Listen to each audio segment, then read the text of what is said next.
LGBTQ plus youth are more likely than their cis straight peers to be unhoused, to experience depression, anxiety, to be unsatisfied with their lives, and to also lose their lives. And just by accepting those students and by treating them as human beings and showing them compassion and kindness, they are less likely to experience those adverse life effects. So I've said it multiple times before on this channel, and I'm going to say it again. Do not allow them to gaslight you into not believing what your eyes and ears are hearing and seeing. There has been this humongous push within the woke community that has now entered the education system that is demanding this political activism and political ideology to be taught as sex education to the kids, when really at the end of the day is they are grooming activism. And there's that word again, grooming. And some people don't understand that when we say grooming, we're not always necessarily meaning grooming to perform acts on people. It's more or less also creating people of a particular ideology that they don't even really understand. And we see that all the time where you kind of ask people questions. They don't really understand what it is that they believe and why they're advocating for it. They just kind of do it because it's the right thing to do. And that's the sign of somebody that has been indoctrinated more so than somebody that's made a more conscious, educated decision. And at the end of the day, it all comes across very insidious by the people that have infiltrated the education system. These woke people who have gone through college and have always just thought that their role as being an educator is to also tell people what they're supposed to believe, not how to think. What to think, not how to think. And allegedly, this is all out of the kindness of their hearts, and it goes all the way down to the most simple of things like the pronouns, but it's all out of the goodness of their heart. It's all just a good thing when they demand that you follow these rules, and if you don't follow these rules, then you will be chastised and you will be excluded from society, and they will push for you to lose your livelihood because it's just about being a good person. Not this, but that. Here's a gender-inclusive tip. Trans or non-binary person tells you that the language you're using to talk about them does not align with them or is not okay. Instead of getting upset or defensive, take it as a kindness to respect them, correct yourself, and move on. Trans and non-binary people are not a monolith, and not everyone uses or aligns with the same kind of language or terms. In general, it's best to just use the words that that person uses to describe themselves. Could you imagine being such an egomaniac that you have people you demand that people have to call you by a certain pronoun, not even just by your name? It's zero, because I'm not like in the male female binary. Like sometimes I feel like a guy, sometimes I feel like a girl, but what even is a girl? Girls aren't even a thing, so I don't understand how I can feel like a girl, but how do I feel like a boy if boys aren't even a thing? Because if a girl's not a thing, then a boy's not a thing. I just feel like a zero. I'm just right in between. Maybe sometimes I want to have fur on my body and I want to be a dog. And now I'm not saying that we should ban people that are in the alphabet community from being educators. I'm saying that we should be keeping an eye on people who may be using their identity as a way to groom people to be advocates for them in their community, which can create a dangerous precedent, because if it doesn't work the other way around, you can't have just some far-right Nazi come in and educate these kids about the goodness of that stuff, because that would be absolutely insane. And there's also an aspect of the alphabet community that is not a good sector of it. We've seen it multiple times with stuff like this, and that stuff is gross, and they're trying to make it part of the alphabet community, so we have to make sure that we stop that. But also, why is it where you put your thing or what goes in your thing important for the kids to know? Well, apparently, according to some, and by some, I mean TikTok, this teacher in particular thinks that it has to do with making the classroom safer by saying, hey, look, not a girl or a boy. I'm a this, that, and this. And me saying this makes this a safer place for you. I guess because if the kids misgender them, they'll lose their minds, like they always do.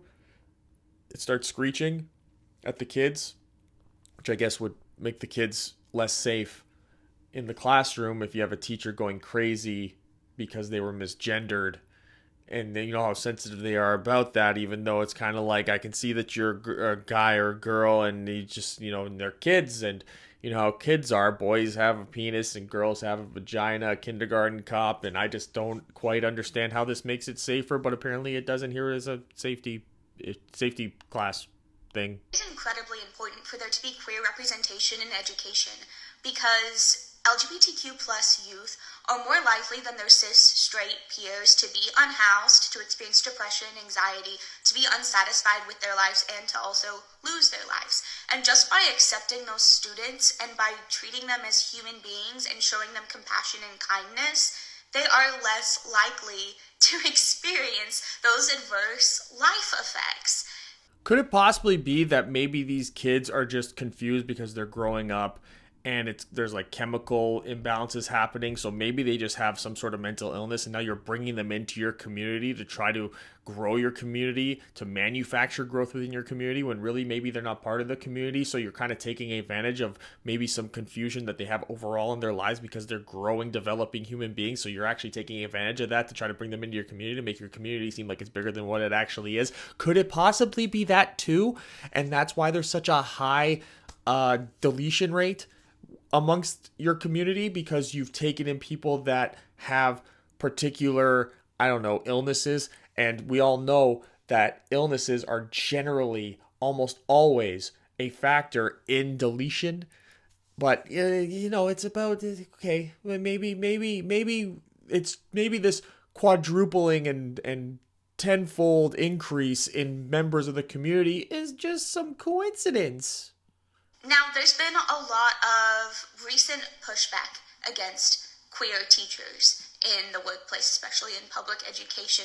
A lot of people are coming out saying that we're groomers, that we're child predators, when that is so far beyond the truth. We are just people who are teachers. And being out, having me be your child's teacher, me, someone who's out queer, out as non-binary and bi in the classroom, I'm not going to make your child into something that they're not. I'm only going to give children who are already different the experience they need to feel safe enough to be who they are. And by doing this, I could save a child's life. The ego on some people, man. The ego on some people. The fake crying. First of all, the concern is that there are some people that are predators like that, and that they will take these kids who have a hyper issue. Maybe how can I say this properly? That they take kids who are already experiencing severe levels of confusion. Whoa, got all excited there, got fuzzy. That have these already confusing thoughts, that don't really know how to navigate through what they're feeling. They don't even really know quite what they're feeling. And then they have people like, you know, plant these seeds in their brain to make them think a certain way. And that's why, we've covered this before, that's why it's anywhere from 63 to 90+% of kids who identify as the transes, by the time they finish puberty, they no longer identify as the transes. Because growing up is generally confusing, and it only gets more confusing when you have someone with the most typical of looks, by the way. The